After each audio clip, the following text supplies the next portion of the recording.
Pada panggilan keempatnya, dia dipanggil sebagai saksi lagi, tetapi sesampai di sana ditetapkan sebagai tersangka.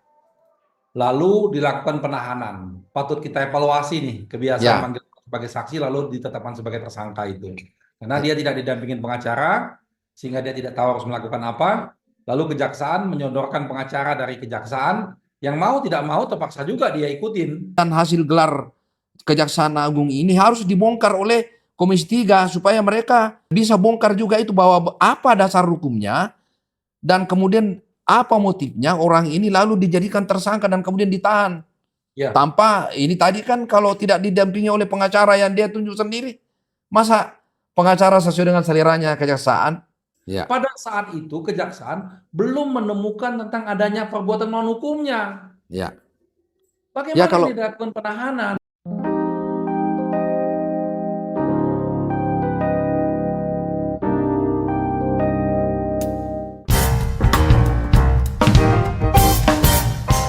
Assalamualaikum warahmatullahi wabarakatuh. Waalaikumsalam warahmatullahi Bagaimana wabarakatuh. Adinda Dr. Ari Yusuf, sarjana hukum, magister hukum? Baik, Alhamdulillah. Alhamdulillah. Bang alhamdulillah. Tajudin yang kita Ini banggakan. dari Panutan kita nih, Bang dari Tajudin itu Makassar panutan kita. ini ke Jakarta kita Zoom. Ini demi kepentingan bangsa dan negara ini supaya rakyat kita ini jangan selalu tersesat, ya. Siap. Jadi saya juga senang karena Adinda Ari Yusuf yang jadi lawyernya. Ya, jadi gini Dinda, saya mohon ini kronologi singkat apa sebabnya dan bagaimana ceritanya tiba-tiba Pak Tom Lembong ini jadi tersangka dan kemudian ditahan. Gimana itu ceritanya? Singkat aja. Ya, singkatnya beliau sudah dipanggil 4 kali sebagai Ya, saksi, ya. Jadi dimulai dari 8 Oktober dimulai sebagai saksi. Lalu beliau hadir tanpa didampingin pengacara karena beliau menganggap bahwa tidak ada masalah. Jadi beliau yakin saja datang sendiri. Nah, pada panggilan keempatnya dia dipanggil sebagai saksi lagi, tetapi sesampai di sana ditetapkan sebagai tersangka. Lalu dilakukan penahanan. Itu juga yang kebiasaan yang saya pikir ya patut kita evaluasi nih kebiasaan ya, manggil sebagai saksi lalu ditetapkan sebagai tersangka itu. Karena ya. dia tidak didampingin pengacara, sehingga dia tidak tahu harus melakukan apa. Lalu kejaksaan menyodorkan pengacara dari kejaksaan, yang mau tidak mau terpaksa juga dia ikutin. Oh begitu. Ini baru informasi baru ini bahwa jadi siapa pengacara yang disodorkan itu? Ya itu dari kejaksaan yang disodorkan Yang dari dia tidak kejaksaan. kenal. Ya kita tidak kenal. Ah, Kita kan kalau untuk Bang Tojudin harus informasi yang paling terbaru dan paling akurat kita berikan. ya itulah maksudnya kan.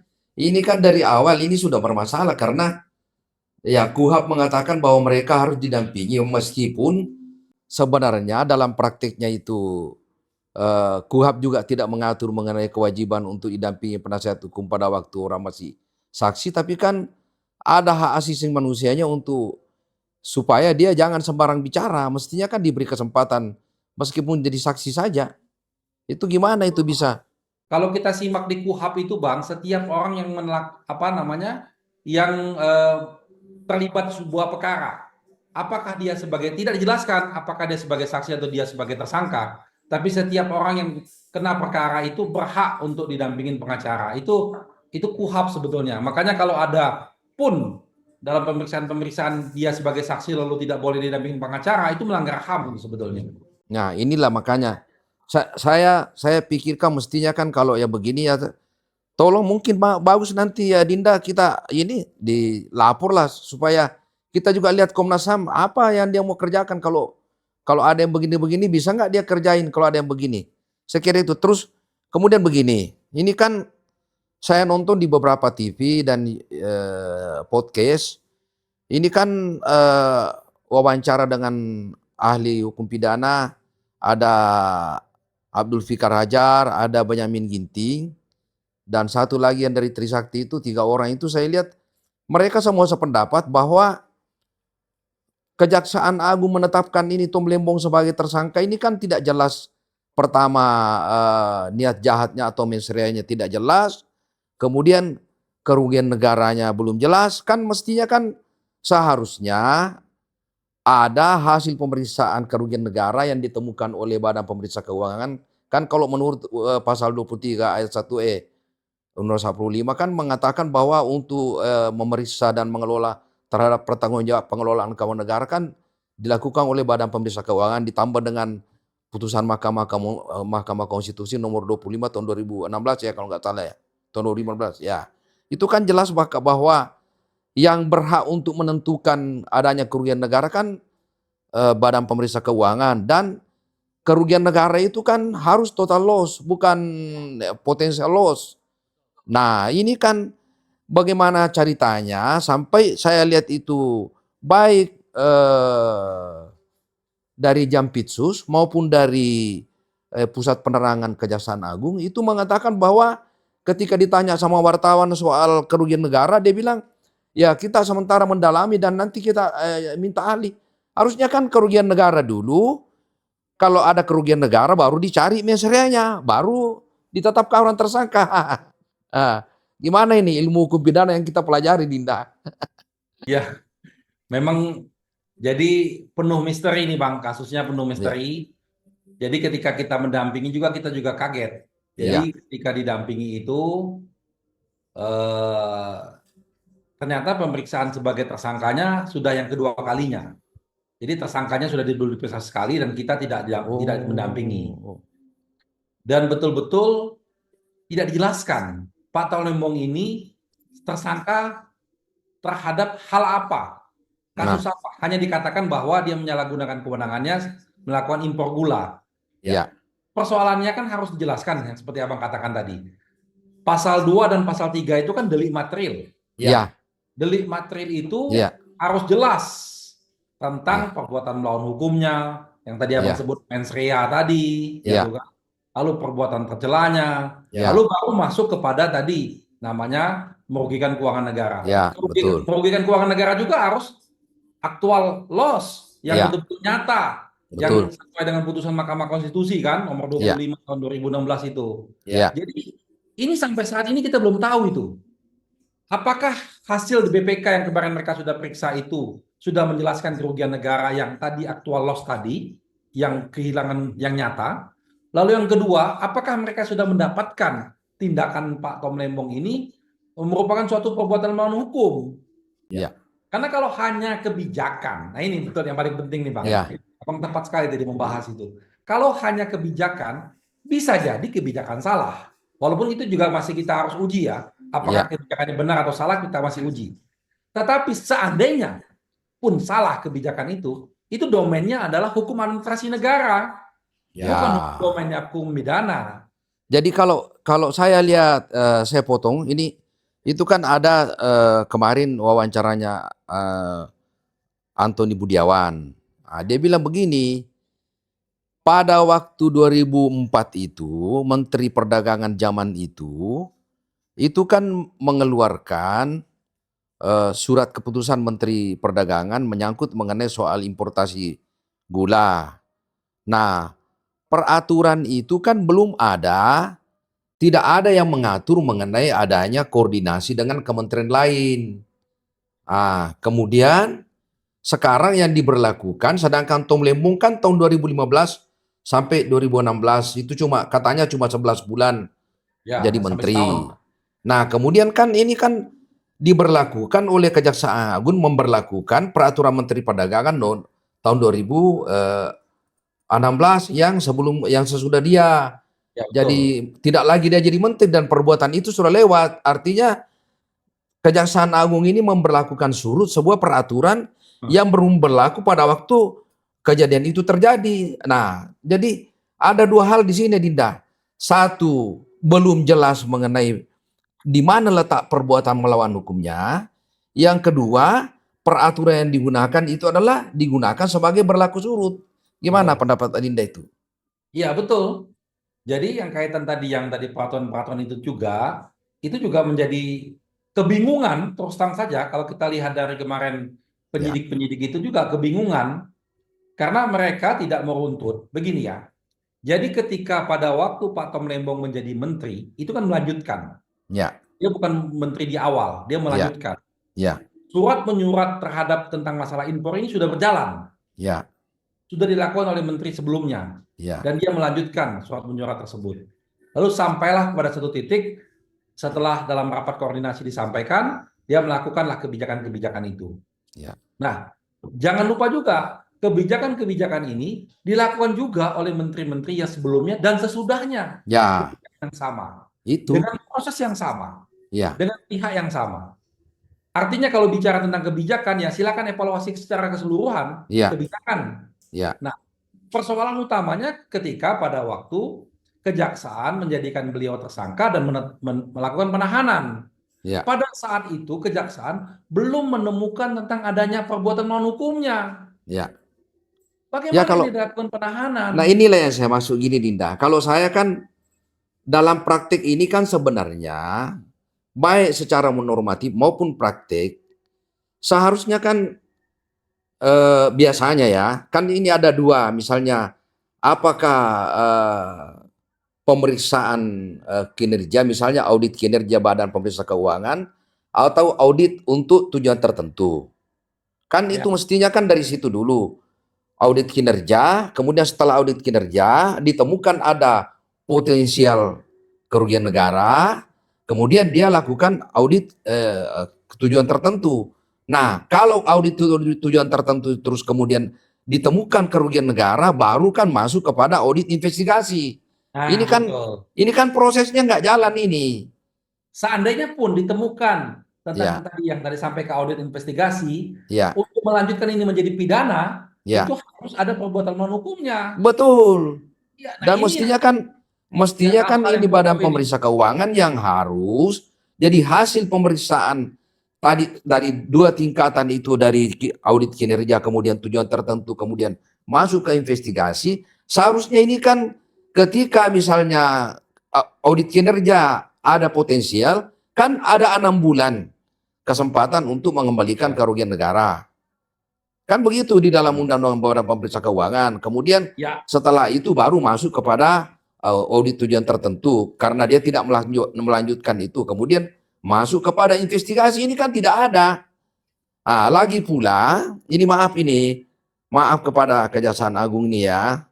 Ini kan kalau saya cermati dari pernyataan Antoni Budiawan, ini kan dia mengatakan bahwa ini kan penyelidikan dimulai pada bulan Oktober tahun 2023. ya Sedangkan betul. bulan Oktober tahun 2023 itu kan yang presidennya adalah Jokowi dan kemudian Tom Lembong ini kan dia sudah berjalan bersama dengan Anies untuk menjadi bagian daripada tim sukses meskipun waktu Oktober itu belum didaftarkan siapa tim tim pemenangnya kan tim sukses belum tetapi kan Tom Lembong memang sudah jalan dengan Anies. Ya, pada Nah, waktu ini itu sudah kan diumumkan namanya sudah masuk Anies, nama nah Anies. itu makanya jadi kemudian hasil penyelidikan tahun 2023 ini kan berlanjut tanggal 8 Oktober 2024 kan masih Jokowi berkuasa, masih presiden. Ya, Nah, kemudian tanggal 20 baru presiden baru. Ini kan ini mungkin juga kan ini Komisi 3 ada ketua Komisi 3 yaitu Habibur Rahman ya, kan dia minta supaya mau dengar pendapat dengan Kejaksaan Agung, termasuk ada saya punya kawan juga tuh dari Makassar, namanya Rudianto Lalo itu kawan kita bekas pengacara itu juga semua.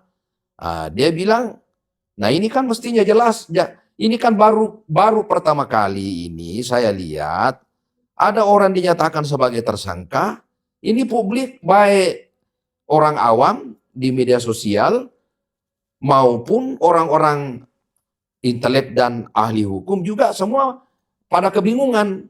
Ini bagaimana cara bekerjanya ini hukum di kejaksaan, tiba-tiba ada orang yang tidak semula tidak ada apa-apanya, tiba-tiba menjadi apa-apa. Makanya saya kasih judul kita punya apa namanya podcast ini saya kasih judul kita punya tema pembicaraan hari ini mengapa Tom Lembong masuk bui.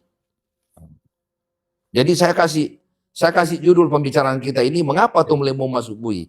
Karena itu tadi kebingungan kita saya ini ya kebetulan mungkin juga kalau saya konsentrasi S3 saya memang saya pidana. iya Jadi Bang. kita kan satu guru. Ya, Kalau aliran Mulyatno kan harus ada hubungan antara perbuatan, ya perbuatan ini kan harus didahului dengan niat jahat, Ya, kemudian ada perbuatan jahat. Nah, akibat dari perbuatan jahat ini kan mengakibatkan sesuatu yang dilarang oleh undang-undang. Nah, sekarang pertanyaannya, undang-undang mana atau peraturan mana yang melarang Menteri Perdagangan ketika Tom Lembong itu menjadi Menteri Perdagangan, melarang dia untuk melakukan atau memberikan izin importasi kepada eh, pengusaha importir itu. Di mana itu kan? Kalau definisi hukum pidana kan barang siapa yang melakukan perbuatan yang melawan hukum atau melanggar perbuatan yang dilarang oleh undang-undang, larangan mana jika dilanggar akan diancam dengan pidana tertentu bagi mereka yang melanggarnya. Nah, sekarang kan harus ada larangan yang dilanggar. iya betul. Nah, sekarang kan tadi Adinda bilang ini kan hukum administrasi negara itu, kalau ada hukum administrasi negara mengatakan bahwa, hey, si A, kau tidak boleh mengambil kebijakan ini. Nah, terus dia mengambil kebijakan. Ada nggak larangan itu? Dia mengambil kebijakan. Ada nggak larangan? Nah, sampai hari ini makanya mungkin Abdul Fikar Hajar dan siapa namanya Benyamin Ginting dan kawan kita yang dari Trisakti itu yang ahli pidana juga, mereka semua bingung. Termasuk kita ini. Saya 42 tahun jadi lawyer ini dan belajar S3, kok baru ketemu yang begini nih. Gimana Dinda? Iya, makanya penyidikan ini memang membingungkan Bang, karena dia kemarin masih berkutat kepada surat-surat yang dibuat oleh Tom Lembong.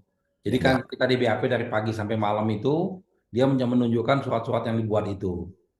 Lalu surat-surat tersebut tentunya kan sudah 10 tahun, ada yang ingat, ada juga yang sudah lupa kan. ya, Nah, ini juga presiden loh. Presiden ya. betul bagi kita. Kalau jadi pejabat, apalagi jadi menteri, 10 tahun ke depan hati-hati loh kamu. 10 tahun ke depan kamu bisa diperiksa lagi loh. Oke. Apa Ya, kebijakan kamu hari ini. Nah, itu yang jadi poin pentingnya.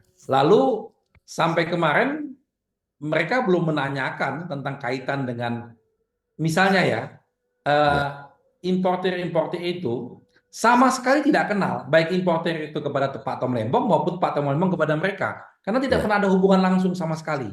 Gitu. ya, Dan bukan Pak Tom Lembong yang menunjuk mereka itu. Pak ya, Tom Lembong itu kan menunjuk yang kaitan dengan PPI, itu BUMN.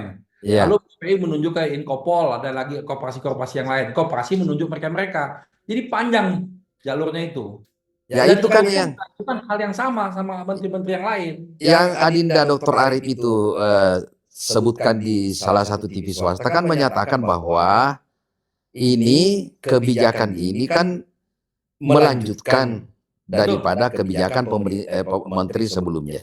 Belum. Kemudian kan memang kita di dalam praktek ini kan pejabat negara itu kan selalu kalau dia pejabat tinggi negara kan ada yang Adinda kemarin bilang itu di Metro TV kan itu ada telaah berjenjang.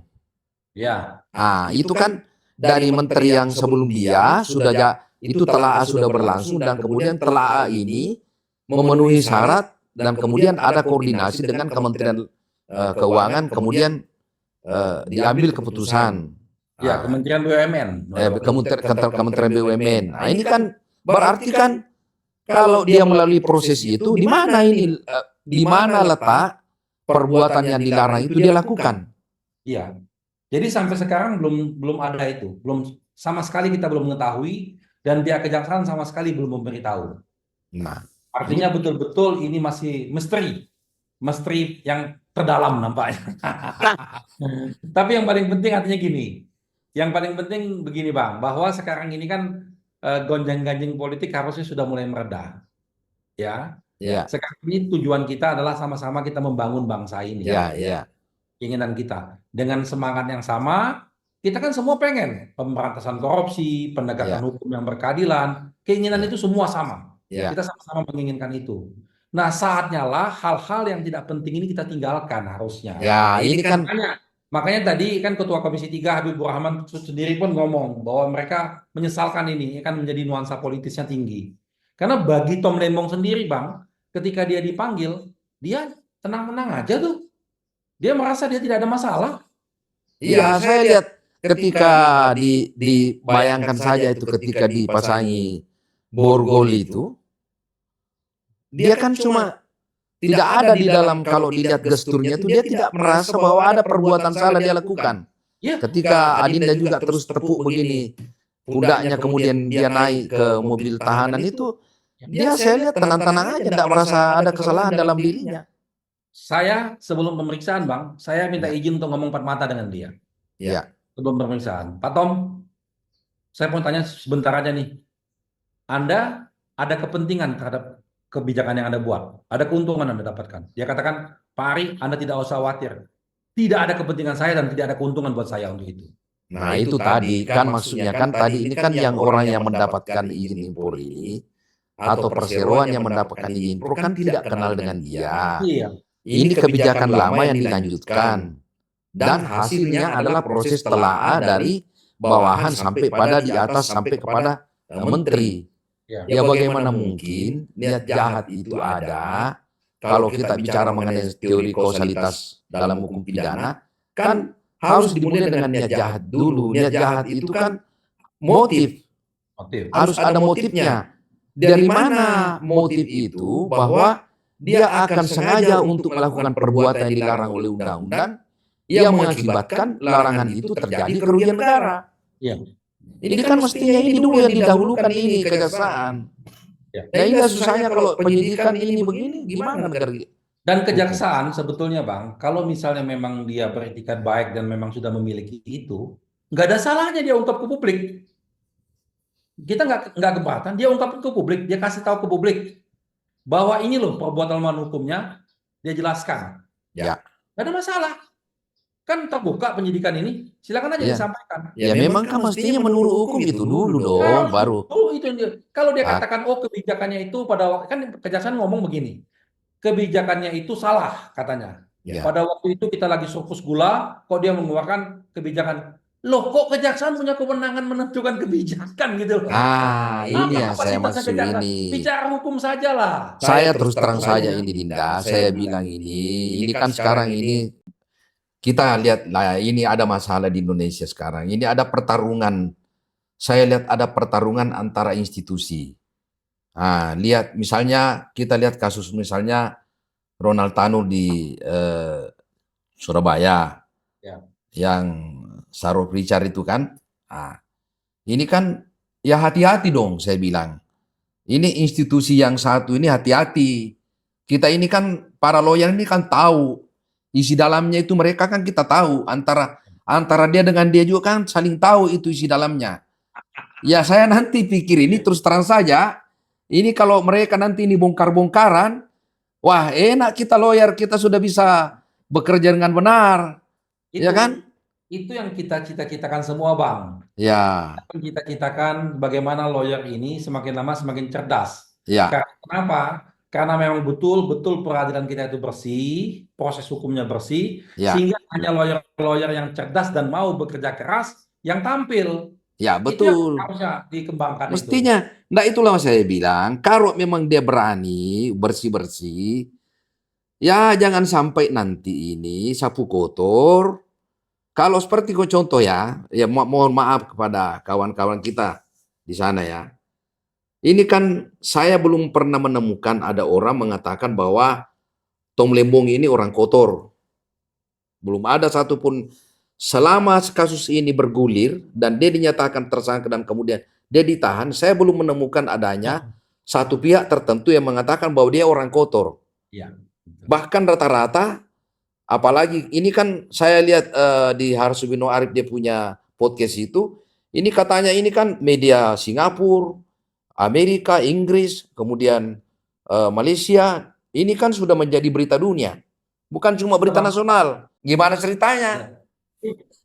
Media internasional yang sudah memuat ini The Economist, lalu Ya, Bloomberg, lalu SCMP, ya, lalu banyak lagi media-media internasional lain yang sudah membahas dan semuanya menyesalkan sikap kejaksaan. Media ya. internasional yang membahas ini. Jadi ini bukan perhatian di lokal saja di kita, tapi sudah ke internasional dan ini betul-betul hati-hati. nama lembaga yang dipertaruhkan.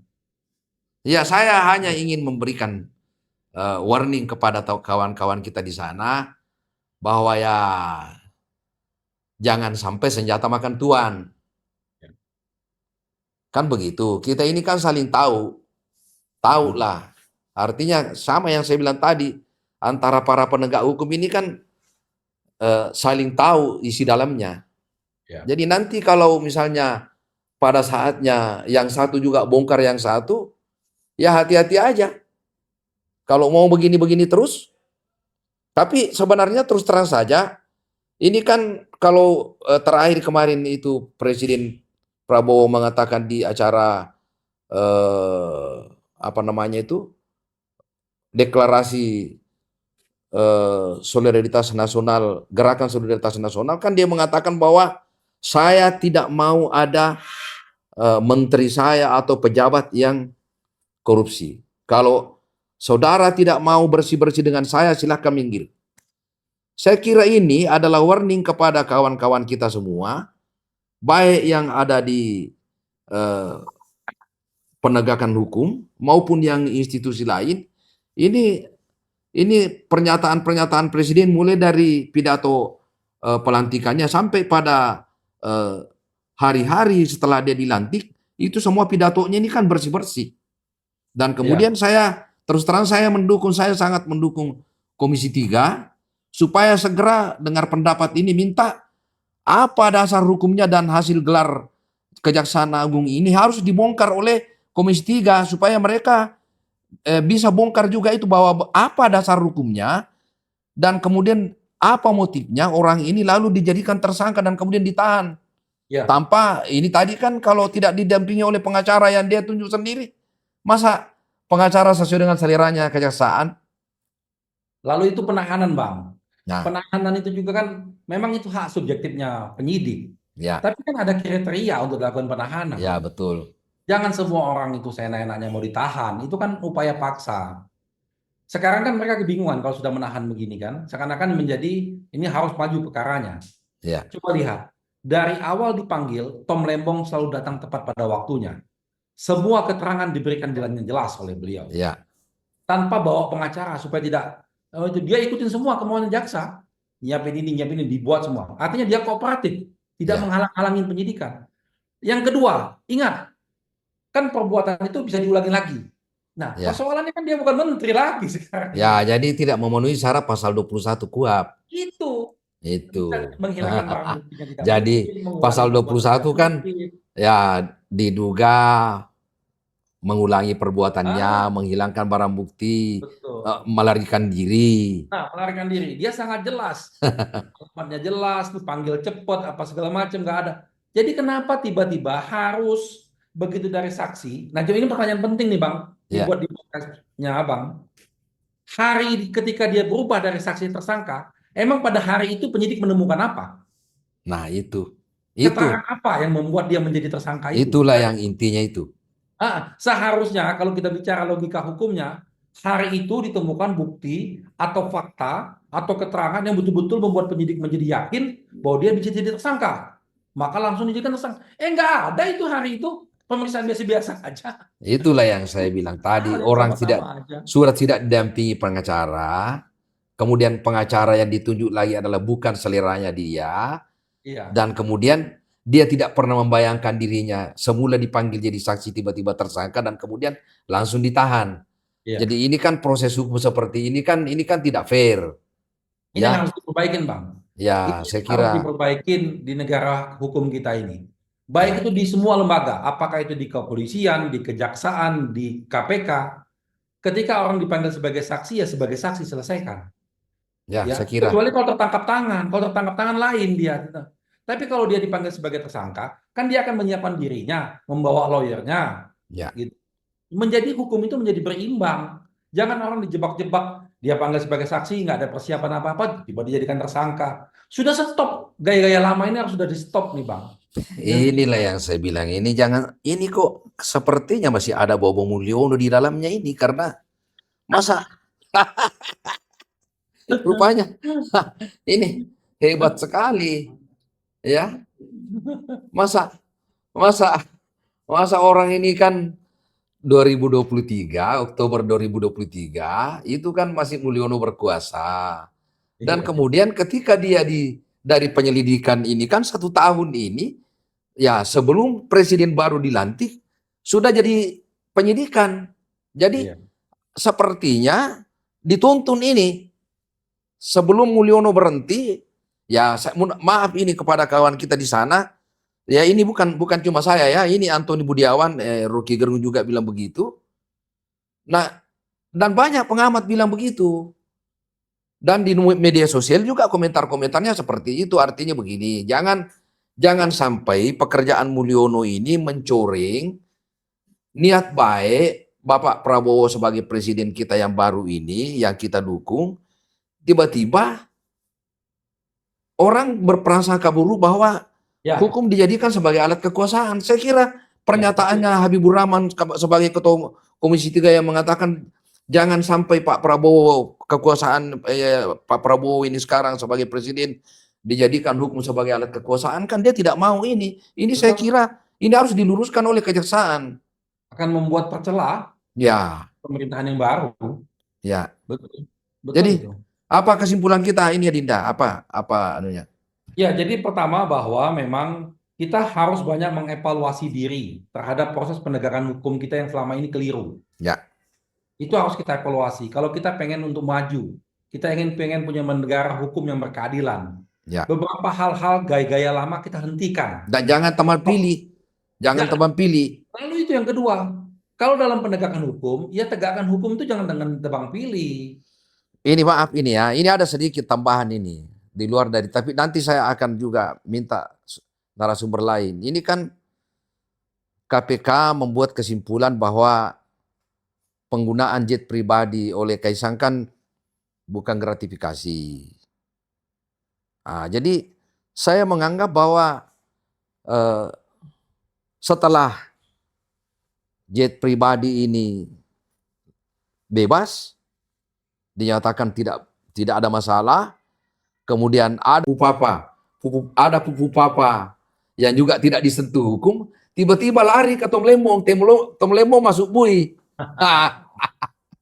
Kesimpulan saya begitu. Ya, Jadi betul. pupu papa dan jet pribadi tidak disentuh hukum, tapi Tom Lembong langsung masuk bui. Benar sekali, Bang. Ya, saya kira gitu Dinda ya. Terima kasih Terima banyak. kasih banyak, Bang. Insyaallah Sukses kita selalu, Bang. ya sehat Panutan kita semua. nih, senior Salam. panutan. Ya. Makasih. Assalamualaikum Waalaikumsalam warahmatullahi warahmatullahi wabarakatuh. wabarakatuh. Ya. Makasih, Bang.